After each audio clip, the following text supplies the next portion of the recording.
So by now you must have heard that typical governments, such as Government of Canada, aims for 2% inflation yearly and not 0% inflation yearly.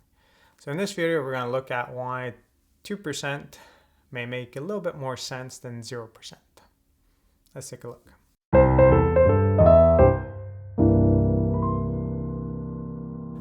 So to understand this, we have to understand the goal and then the range of acceptable levels. So when the government aims for 2% inflation, it's actually saying we want inflation to be between 1 and 3%, because achieving 2% precisely would be very hard to maintain 2% throughout, because there's just so many things going on in the economy. So because of that, you'll have either 2%, 3%, 1%, 1.5, 2.5 over time. Well, what would be the case if we tried to have a target of 2%? Well, then the acceptable range would be between 1 and -1. So because of that, you would have some situations 1%, some other situations 0, and some other situations -1. You would think that -1 could be good in the sense that prices are falling. People are able to consume more than before. You used to pay a certain price for a good, now you could pay less. That's a good thing. Well, in reality, deflation is not a good thing, except if it's short-lived and there's other things going on.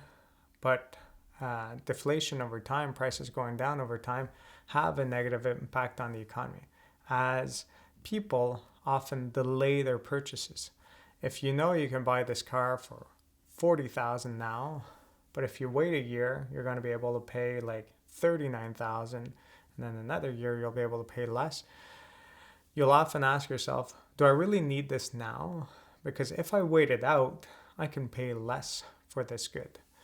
So that's one of the big issues there, that if you have 0% inflation and it could go negative, when you have deflation, it leads to people delaying their purchases.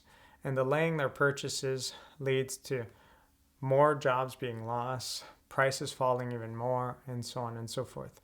So as people delay their purchases, it leads to this downward cycle where the price level will go down and down. The disadvantage of inflation is that things go up in price. But if wages follow, it's not that big of a deal. The good thing about inflation is it encourages people to consume. Like probably you've seen this at some point in your life, that you can buy a product at a certain time, or if you wait a little longer, it's going to be more expensive, as the company will say, well, we haven't introduced our New Year's prices, therefore buy it now. But if you wait a little bit more, all of those prices will be adjusted up. So that creates this urge to spend. Not saying that spending is good, but if people are spending, you're not leading to that downward cycle of people waiting out, less people spending, therefore more people losing their jobs because that production is no longer required, and leads to a vicious cycle. You don't have that when people are spending.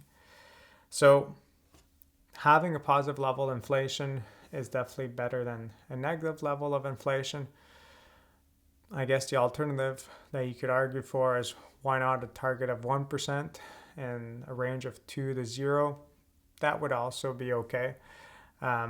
There's different reasons that 2% was chosen, but between 2 and 1%, it wouldn't be a major difference. But 0% inflation definitely has its pitfalls. If you found this video interesting, please consider subscribing or joining my class, where I guide you to apply and expand on the information found in these videos to real-life examples. Have a good day.